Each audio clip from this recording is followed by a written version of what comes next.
Bismillahirrahmanirrahim.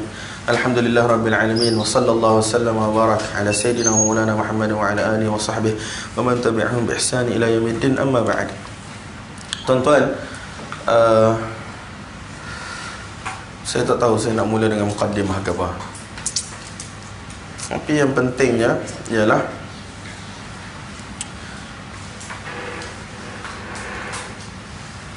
apa yang nak ayat upteng. Okey, dia punya urutan.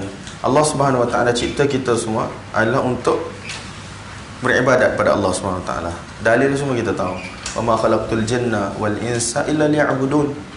Dan perkataan liya'budun biasanya orang terjemah sebagai untuk beribadat. Dan kalau dalam kitab-kitab tafsir ada mufassirin yang tafsirkan sebagai illa liyuwahhidun, untuk mentauhidkan Allah Subhanahu Wa Taala. Dan tidak ada percanggahan antara dua tafsiran tersebut, sebab ibadat pun yang kita selalu fahami, amalan zahir kita, pergerakan tubuh badan kita adalah dibina di atas iman dan juga tauhid. Kalau tidak ada iman dan tauhid, tidak beriman dengan Allah, tidak beriman dengan para nabi, tidak beriman dengan kitab yang diturunkan, bagaimana seseorang itu dia boleh melakukan sesuatu amalan yang diperintahkan oleh Allah Subhanahu Wa Taala melalui wahyu yang diturunkan kepada para nabi, sama ada melalui malaikat ataupun melalui wahyu direct kepada nabi, dan kebanyakan adalah daripada Al-Quran, daripada As-Sunnah sebagai contoh untuk kita umat Nabi sallallahu alaihi wasallam. Bagaimana seseorang itu dia akan menerima perintah-perintah tersebut kalau dia tidak beriman? Nampak tak? Berapa rasa panah ini ni? Dia buka sekong ke dia baru buka? Tak rasa panah? Wa ma khalaqtul jinna wal insa illa liya'budun. Dan aku tidak turunkan jin dan manusia kecuali untuk beribadat kepada aku. Beribadat dari sudut iman tauhid kita, dalaman kita kepada Allah SWT, tidak melakukan syirik dan seumpamanya. Kemudian amalan lahiriah kita, amalan tubuh badan kita, yang mana selalu diistilahkan oleh para ulama sebagai fiqh. Betul tak? Kalau duk kira al-fiqhu dari sudut bahasa, maksudnya ialah al-faham, iaitu kefahaman. Ini yang umum lah saya cakap. Al-faham iaitu kefahaman. Dan ulama-ulama kita pun apabila dia bercerita tentang ilmu akidah sebagai contoh, ada juga yang guna istilah al-fiqh, tapi dia kata al-fiqhul akbar, sebagaimana kitab yang dinisbahkan kepada Al-Imam Abi Hanifah radhiyallahu ta'ala anhu. Dia kata al-fiqhul akbar itu fiqh yang paling besar sekali, iaitu kita tahu tauhid kita kepada Allah SWT, beriman pada Allah, tidak syirik pada Allah dan seumpamanya lah. Kemudian ada satu lagi fiqh yang dinamakan sebagai al-fiqhul asghar, iaitu melibatkan amalan perbuatan kita seharian. Jadi tuan-tuan, fiqh pada istilah okey, macam Imam Abu Hanifah rahmatullahi alaih, apabila beliau mentakrifkan apa maksud fiqh, dia kata ma'rifatun nafsi ma laha wa ma 'alaiha. Dia kata jiwa itu, satu-satu jiwa itu, manusia itulah dia mengetahui ma laha, apakah hak-haknya, hak diri dia, wa ma 'alaiha, dan apakah tanggungjawab yang perlu dia tunaikan. Di sini Imam Abu Hanifah rahmatullahi alaih dia tidak bezakan antara al-fiqhul akbar dan juga al-fiqhul asghar. Maksudnya beliau tidak membezakan antara akidah dan juga antara fiqh. Sebab akidah tuntutannya juga adalah ma'rifatun nafsi ma laha wa ma 'alaiha. Apa yang perlu satu-satu jiwa itu tahu, tanggungjawab yang perlu ditunaikan, cuma biasanya melibatkan hati. Dan apabila melibatkan al-fiqhul asghar, iaitu amalan seharian, ma'rifatun nafsi ma laha wa ma 'alaiha, apa yang perlu dia buat, apa yang perlu dia tinggalkan.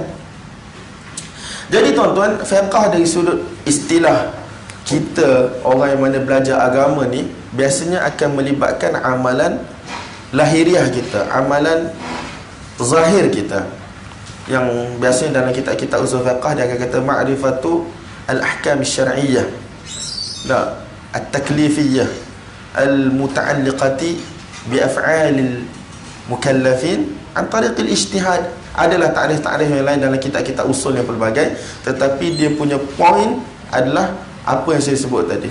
iaitu ma'rifatul ahkam syar'iyyah, kita mengetahui hukum hakam syarak. Maka akan terkeluar bukan hukum hakam syarak, sebagai contoh hukum hakam adat, sebagai contoh hukum hakam bahasa, ataupun hukum hakam yang lain lah. Yang paling penting sekali fiqh ni, bila kita sebut, kita nak tahu hukum hakam yang mana dinisbahkan kepada syarak.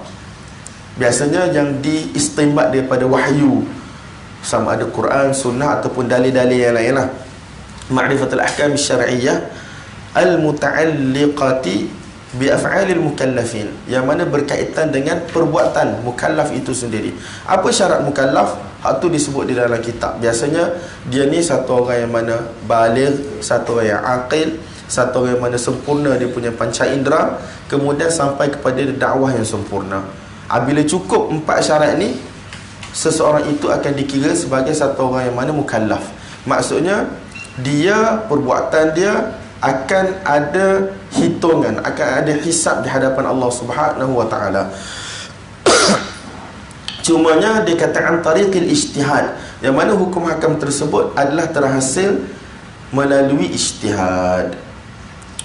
Okey tuan-tuan, secara umumnya kita faham apa itu fiqh, dan kita faham apa berkaitan fiqh dengan batang tubuh kita, kehidupan kita seharian, kewujudan kita di dunia ni. Kita tahu kita adalah hamba Allah Subhanahu wa taala.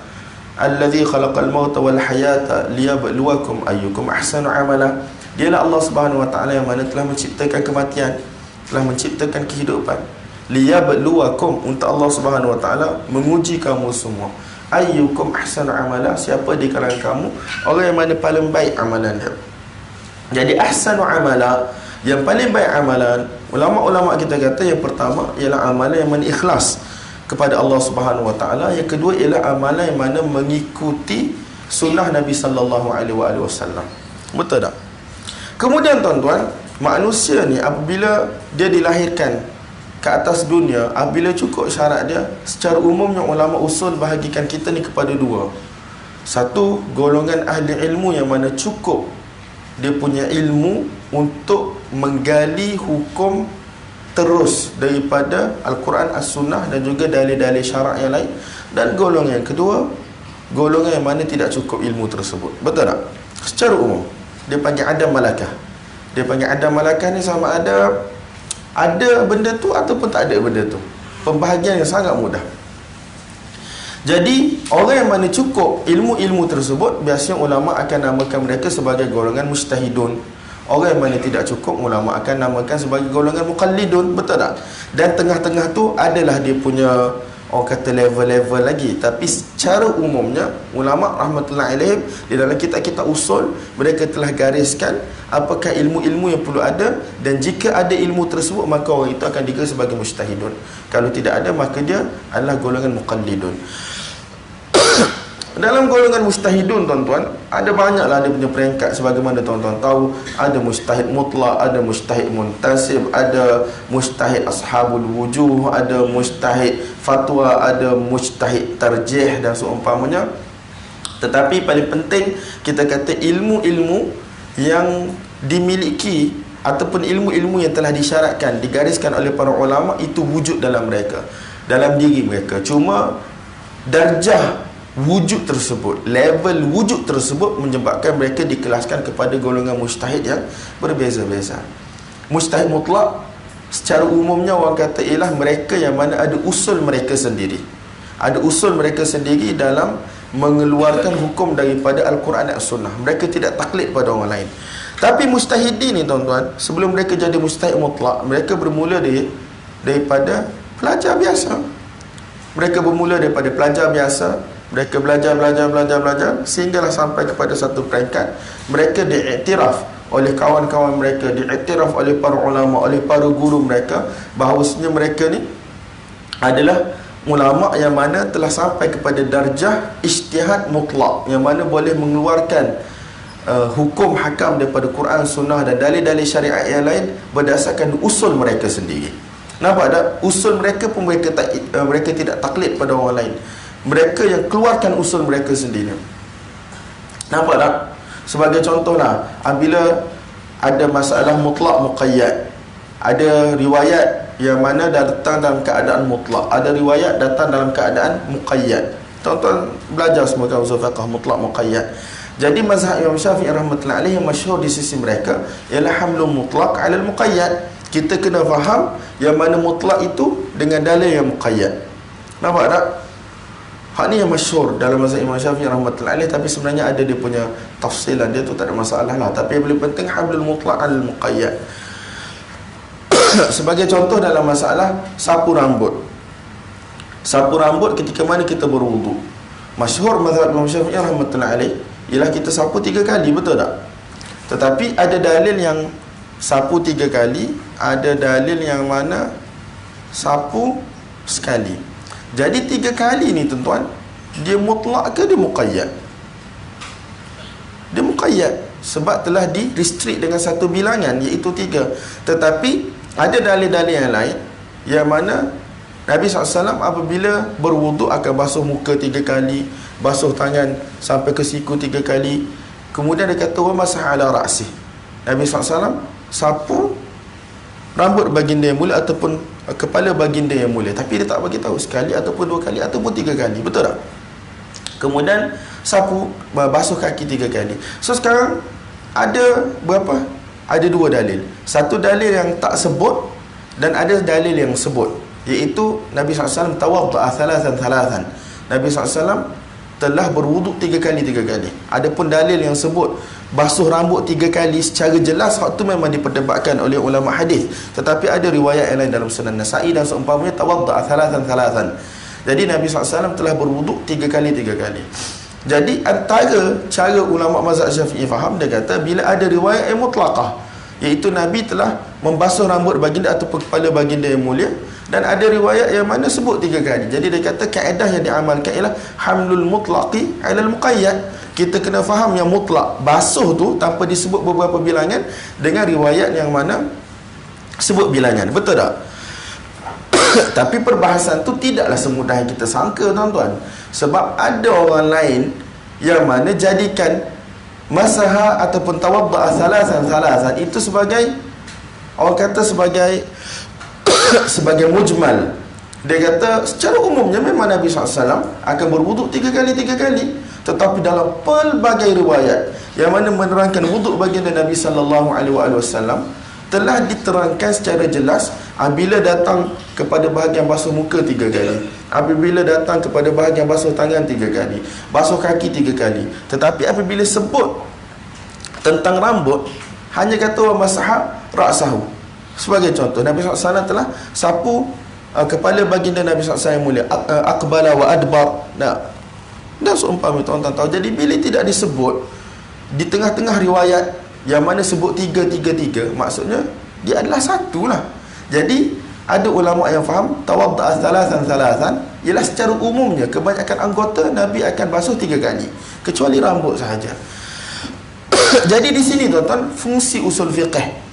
Jadi ada ulama yang mana berijtihad melihat kepada bahasa Arab dan seumpamanya, mereka keluar dengan usul mereka sendiri. Macam kita kata antara perbahasan yang besar dalam usul fiqh ialah masalah mafhum. Al-mafahim, iaitu jamak kepada mafhum. Mafhum ni antara satu isu yang besar sangat dalam usul fiqh, yang mana menyebabkan adanya mazhab yang berbeza di kalangan para ulama. Secara umumnya mafhum adalah hujah di sisi jumhur, tetapi dia tidak hujah di sisi Imam Abi Hanifah rahmatullahi alaih dalam masalah mafhum mukhalafah, dalam masalah mafhum syarat, dalam masalah mafhum adat, dalam masalah mafhum sifah dan seumpamanya, banyak lagi tuan-tuan.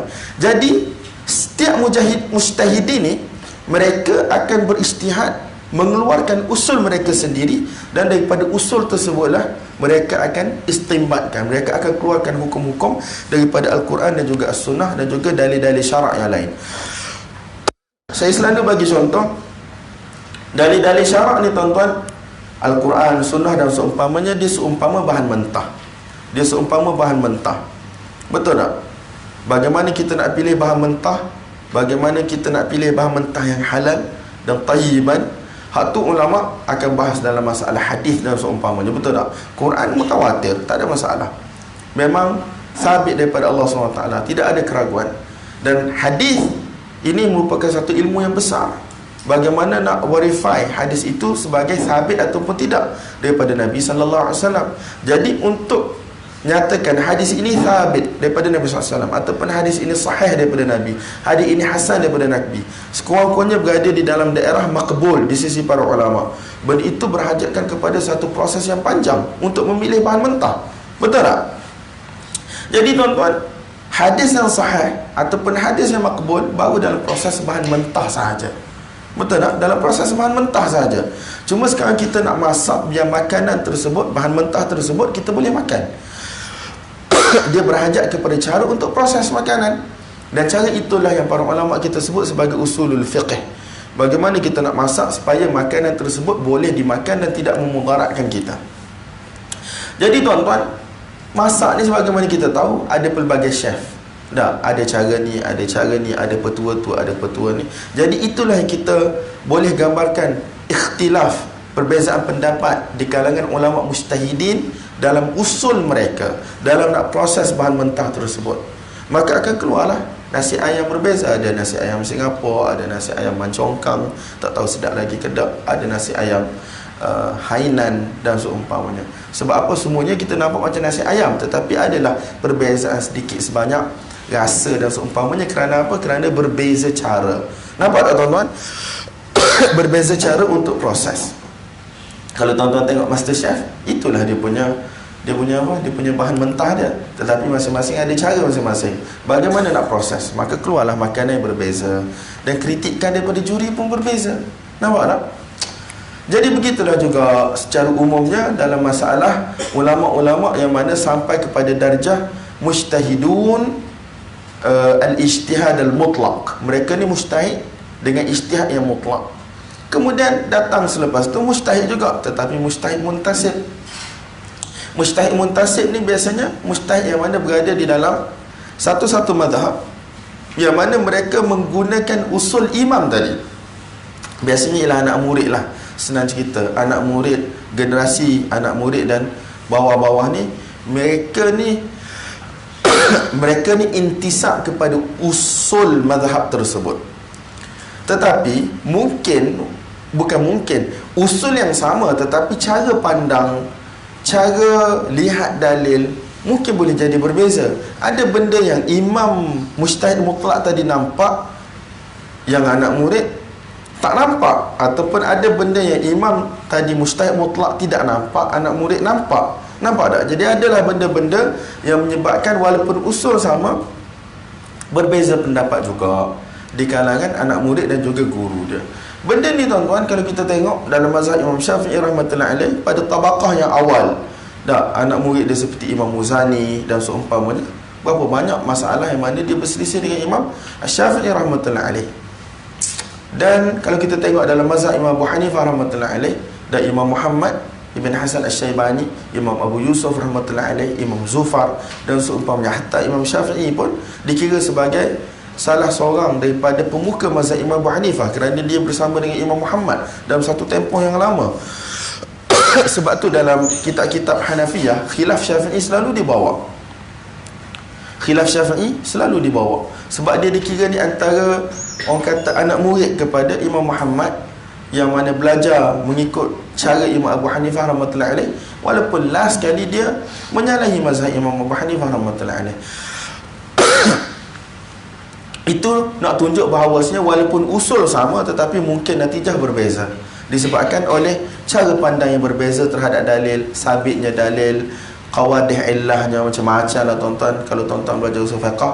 Jadi itu adalah kategori yang kedua, kita namakan sebagai kategori mujtahid muntasib. Betul tak? Iaitu yang mana dia istinbat hukum daripada dalil menggunakan usul imam dia.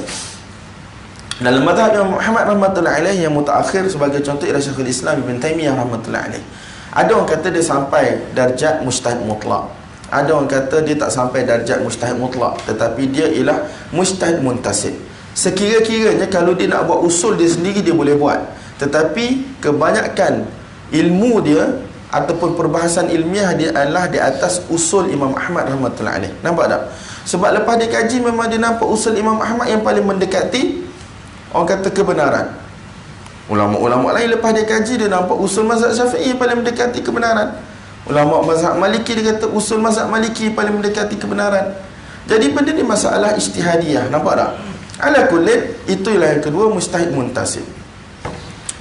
Walaupun usul sama, tetapi mungkin cara memahami dalil berbeza, cara mengamati dalil berbeza. Ada benda yang orang lain nampak, ulama lain nampak. Ada benda ulama ni tak nampak, ulama lain nampak. Jadi menyebabkan berbezanya hukum walaupun usulnya yang sama.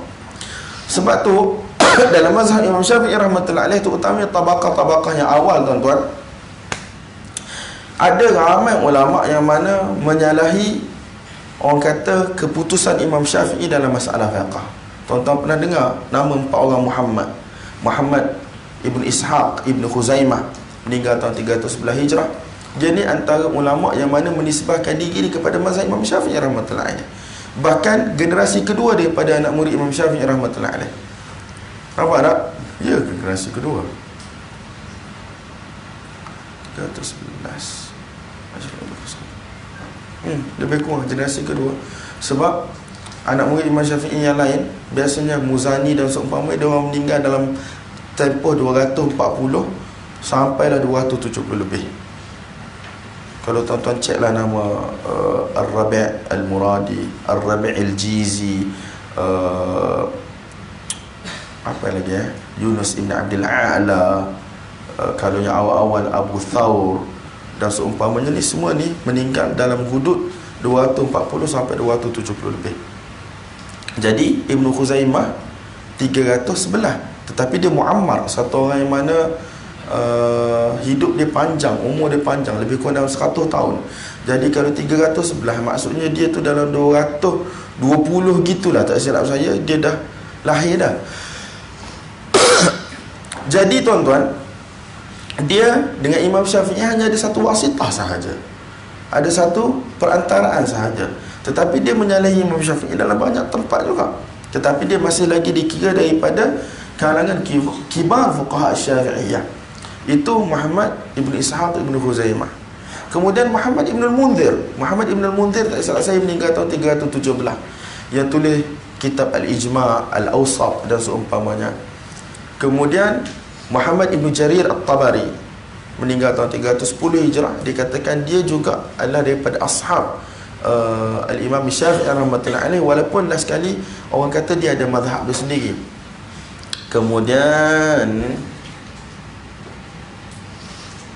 Ibn Khuzaimah, Ibn Al-Munzir, Muhammad Ibn Jarir At-Tabari. Salah ni siapa ya?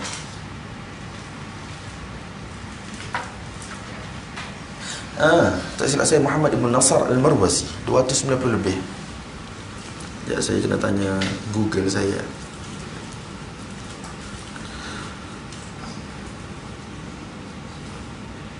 Sekejap, saya nak balas mesej. Assalamualaikum warahmatullahi wabarakatuh.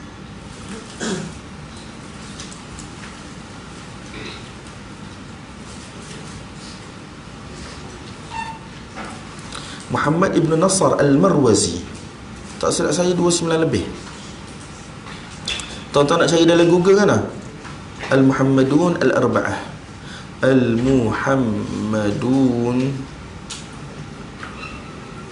Muhammadun Al-Arba'ah.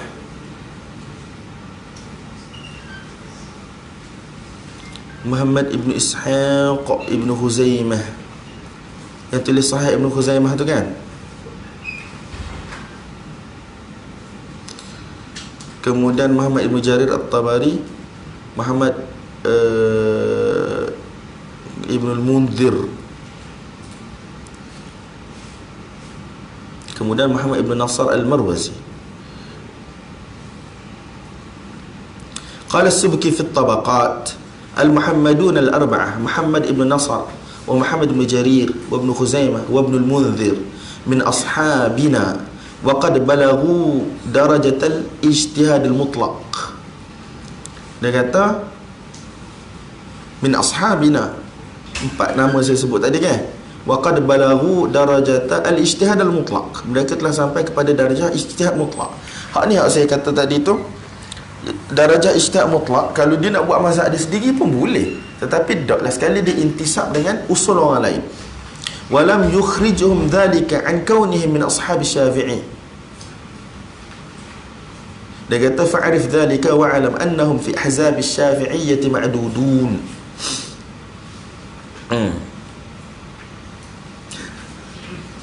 Apa tak?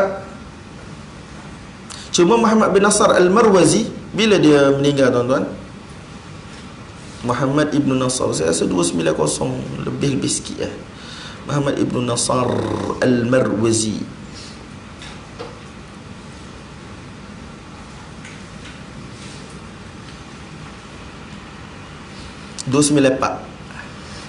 Muhammad Ibn Nasr Al-Marwazi 294 Hijrah, lahir 202 294. Shalom. Tamam. Kemudian apa lagi? Panah ni nak kacik apa tak sedap, rasa jadi macam peluh. Tadi mustahid muntasib. Kemudian panjang dah lagi tuan-tuan, dia cerita tentang ashabul wujuh dan seumpamanya ni tuan-tuan kena ngaji dalam kitab Adabul Mufti wal Mustafti ataupun Tabaqat al-Mujtahidin ataupun usul fiqh yang belakang-belakang tu tuan-tuan akan jumpa. Cuma last sekali golongan ahli ilmu yang mana disyaratkan mereka ni kena sampai darjah ijtihad ialah mufti, yang mana mereka panggil sebagai mujtahid fatwa. Mujtahid fatwa. Asal mufti ni tuan-tuan, dia kena satu orang mujtahid. Sebab apa dia kena satu orang mujtahid? Sebab apabila datang masalah pada dia, untuk dia takdirkan masalah, untuk dia faham masalah, dia nak faham ruqsah, azimah dan seumpamanya, dia nak faham banyak benda, dia berhajat kepada ilmu pengetahuan yang mana mustaqil, yang mana bersendirian, dia ada independensi dalam dia memahami ilmu pengetahuan. Sebab apa tuan-tuan? Kalau dia tidak ada independensi ni, jadi dia tak dapat nak faham masalah tu dengan baik. Mungkin dia hanya akan nukilkan daripada kitab-kitab dalam keadaan dia tak faham pun mana masalah kat mana, bagaimana ulama keluarkan hukum dan macam-macam lagi lah. Tetapi apa yang berlaku pada hari ini, tidak ada orang yang mana sampai kepada darjah tersebut. Jadi mufti-mufti yang ada pada hari ini, mereka adalah naqilun lil mazhab. Mereka adalah orang yang mana menukilkan mazhab sahaja. Bila datang satu masalah, okey, hak dia belajar, ini hukum dia. Biasanya dia akan menukilkan mazhab dia sahaja. Dulu tuan-tuan, zaman-zaman kurun ke-7, kurun ke-8, yang menyaksikan ramai lagi ulama-ulama macam As-Subki dan seumpamanya. Tapi mereka kalau orang datang fatwa, mereka akan jawab hanya berdasarkan apa yang mana ada di dalam mazhab mereka. Mana-mana mazhab boleh kata macam tu lah ke? Sebab apa? Sebab keahlian tu telah semakin menurun. Keahlian semakin menurun. Mungkinlah ada beberapa masalah bila jelas sangat dalil di sisi mereka, mereka akan berfatwa menyalahi pendapat mazhab yang masyhur yang dinukilkan sebelum ni. Jadi tuan-tuan, ini adalah level-level yang mana ulama sebut sebagai level ahli ilm. Nampak tak? Level ahli ilm. Bermula daripada mujtahid mutlak, muntasib, kemudian dia pergi kepada ashabul takhrij, ashabul wujuh, kemudian ashabul fatwa, ashabul tarjih dan seumpamanya. Hak ni biasanya ialah ahli ilm dengan level-level yang berbeza. Kemudian bermulalah level orang awam. Level orang awam iaitu level muqallid, dan termasuk di kalangan orang awam ialah al-mutafaqqihah, iaitu orang yang mana belajar fiqh. Orang yang mana belajar fiqh berdasarkan kitab-kitab fiqh, mazhab-mazhab yang mu'tabar, maka dia masih lagi berada di dalam kategori orang awam. Betul tak? Cuma tuan-tuan pernah dengar ada orang bahagikan kepada 3. Satu dikata mujtahid, yang kedua muttabi', yang ketiga ialah muqallid. Muttabi' ni kononnya ialah golongan yang mana dia faham dalil dan dia tahu yang mana rajah. Dan kebanyakan itu ialah golongan yang poyo dan koya. Sebab apa? Sebab dia rasa dia faham, tapi dia tak faham pun. Dia masih lagi golongan muqallid yang mana berada di dalam golongan yang belajar. Nampak tak? Apa yang guru dia suap pada dia, itulah dia faham. Apa yang guru dia kata rajah, itulah dia kata rajah. Kalau guru dia kata hadis tu dhaif, dia pun kata hadis tu dhaif. Kalau guru dia kata petunjuk daripada hadis ini membawa kepada wajib, dia pun kata wajib. Kalau guru tu kata petunjuk daripada hadis ini membawa kepada sunat, maka dia pun kata sunat. Jadi sebenarnya dia adalah satu orang muqallid. Dia bukan mutabi' pun. Dia taklid kepada guru dia. Dia taklid kepada guru dia dalam kewujudan dalil, bilangan dalil, kedudukan dalil, kefahaman dalil, wajah tarjih dan keputusan. Dia muqallid pada 6 perkara. Dulu ustaz kita kata muqallid pada 3 benda, tapi last kali bila saya fikir, dia muqallid pada 6 perkara. Yang pertama, kewujudan dalil.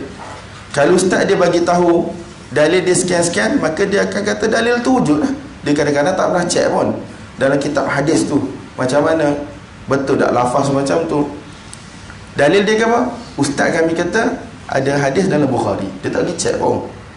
Ustaz dia kata ada hadis dalam Muslim, dia tak pergi check pun. Satu, kewujudan dalil. Wujud dalil tak wujud dalil dia tak tahu.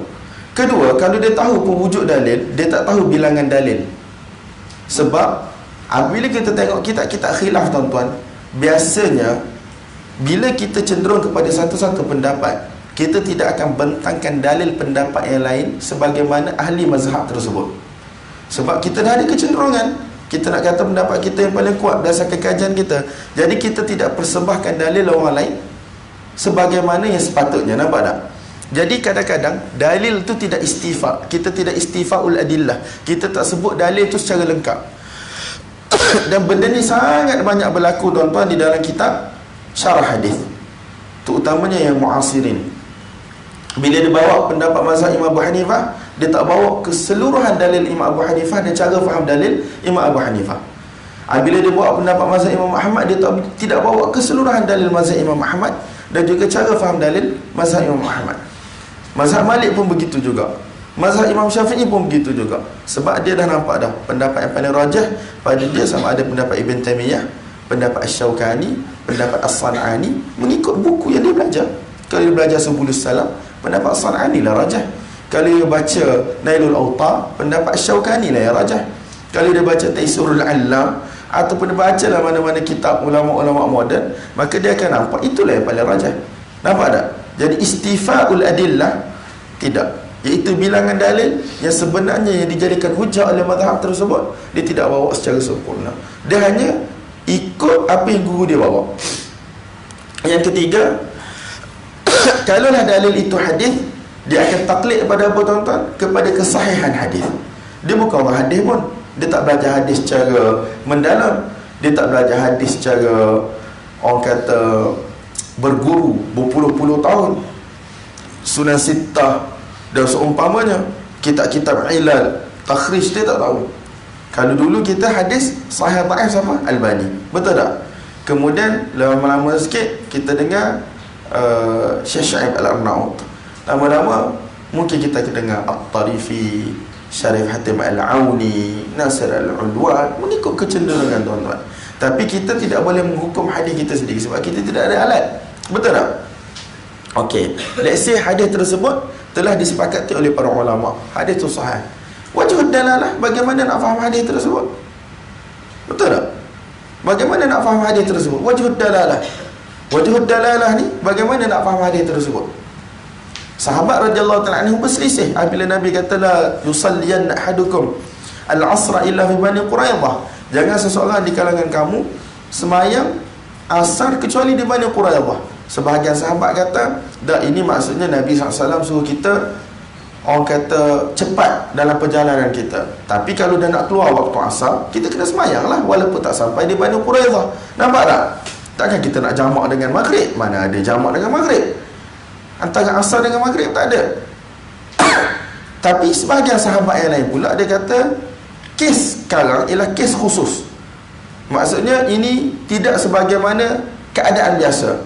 Jadi dalam kes ni, kalau kita dah habis waktu asar sekalipun sebab ada satu perintah yang khusus, maka kita kena semayang asar di Bani Quraidah walaupun dah habis waktu asar. Nampak tak? Jadi wajh dalalah. Nampak tak? Cara memahami dalil. Sebahagian sahabat dia faham benda itu sebagai kinayah anil isra', supaya sahabat cepat. Ada pula yang kata hadis ini menjadi mukhassis, pengkhusus kepada dalil-dalil umum sebelum ni, yang mana kita kena sembahyang di dalam waktu tertentu. Betul tak? Ataupun kalau kita musafir, yang mana boleh jamak ialah zuhur dengan asar, maghrib dengan isyak. Tidak ada pun kes yang mana orang Nabi SAW jamak antara asar dan juga maghrib. Jadi mereka kata ini merupakan mukhassis, dalil khusus untuk kes ini. Nampak tak? Itu sekarang wajh dalalah berbeza, berdasarkan usul yang berbeza, kefahaman yang berbeza. Kemudian taklid kepada wujuh terjih, cara untuk mengharmonikan dalil-dalil yang mana kita nampak bertentangan.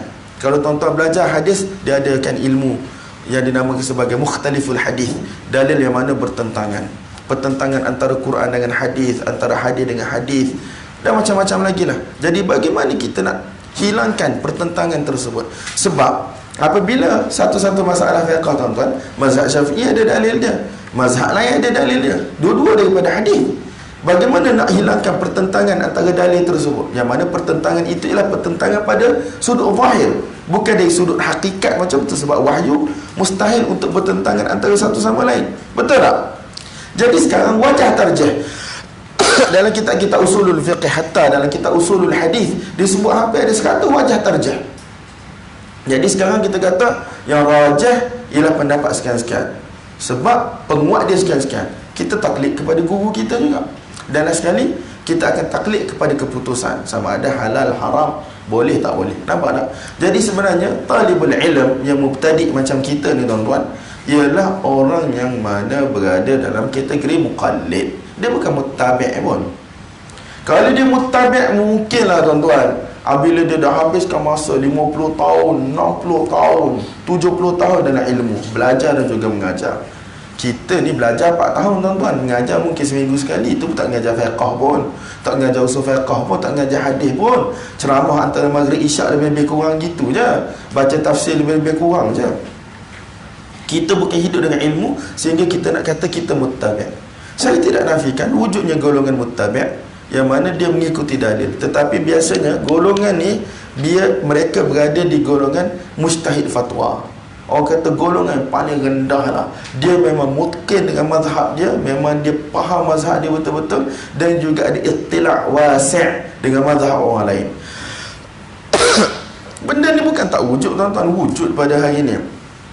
Sebagai contoh, masyaikh-masyaikh yang berada di atas jalan sistem India Pakistan dalam pengajian, mereka mengaji lebih kurang 8 tahun. Kemudian bila mereka mengajar, mereka tak akan mengajar hadis tu, mereka akan mengajar dengan bahasa Arab, balaghah, mantiq, kemudian kena mengajar kitab-kitab fiqh yang asas, kemudian mengajar usul fiqh yang asas, sehinggalah naik usul fiqh yang semakin tinggi. Kadang-kadang hampir puluhan tahun bergelumang dengan kitab-kitab ni dulu, barulah mereka boleh naik mengajar Mishkat.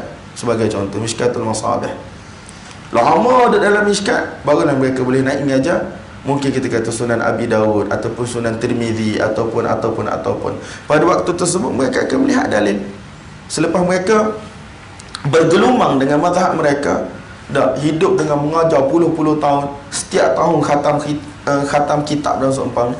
Hak ni mungkin kita kata mereka telah sampai darjah muttabi', tapi kebanyakan daripada mereka iktibar diri mereka sebagai muqallid, dan mereka tidak akan keluar daripada mazhab. Kalau mereka keluar daripada mazhab pun pada masalah-masalah tertentu yang mana mereka tidak akan war-warkan ataupun sebarkan kepada orang lain.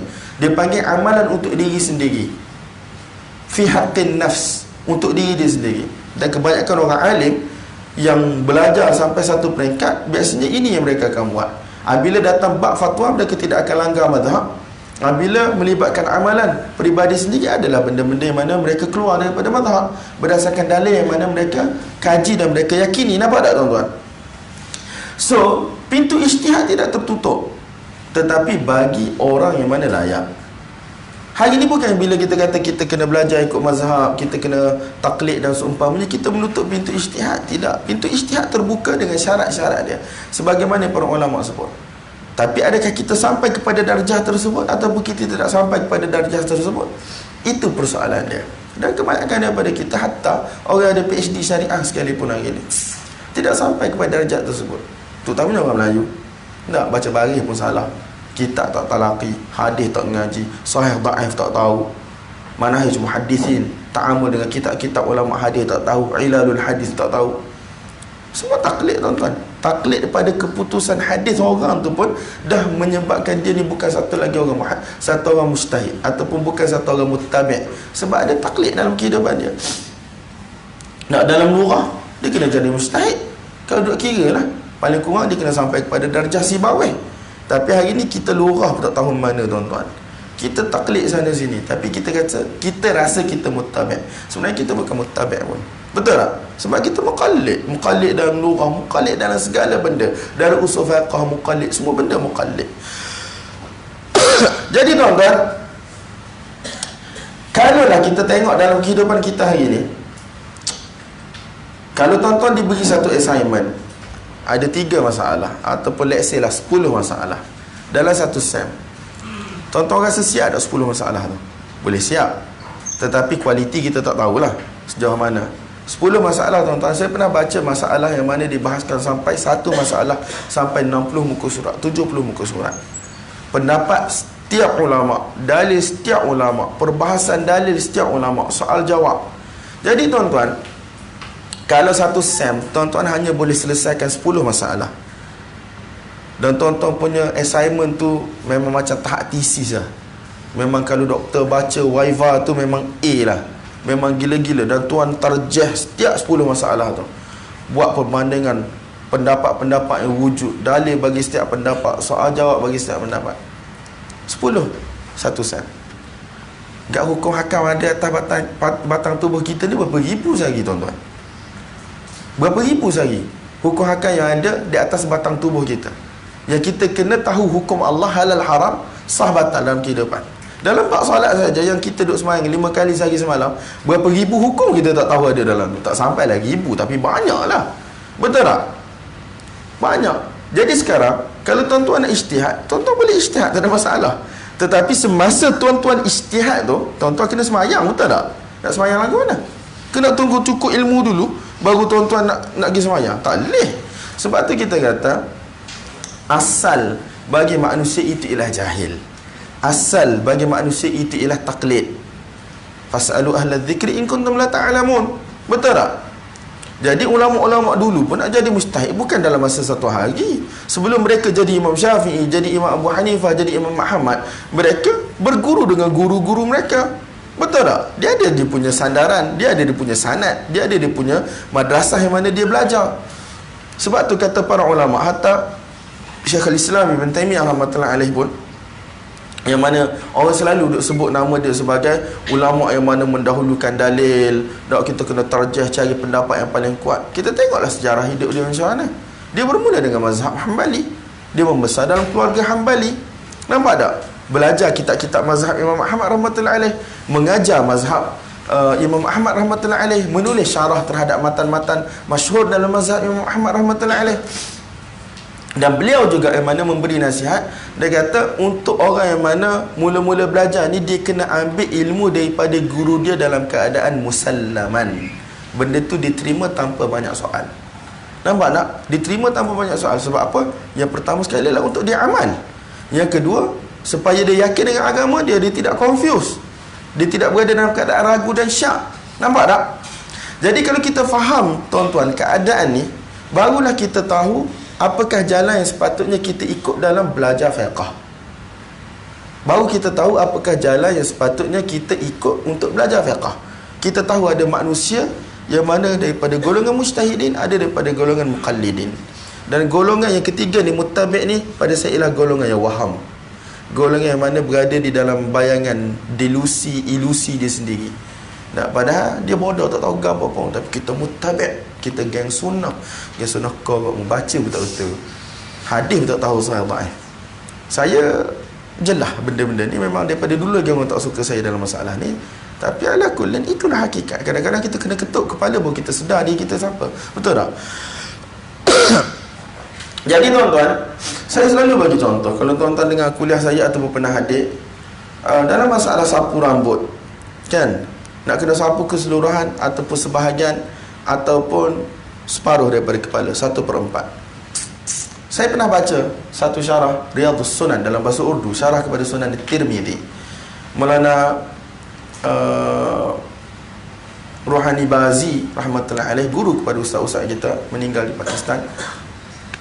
Dia bawa, dia telah batalkan pendapat selain daripada mazhab Imam Abu Hanifah rahmatullahi alaih, tak silap saya, dengan 30 jawapan. Dan dia telah sabitkan mazhab Imam Abu Hanifah yang kata kena sapu nasiyah, iaitu rubuk lebih kurang. Tak, 1/4 tu dengan 30 dalil.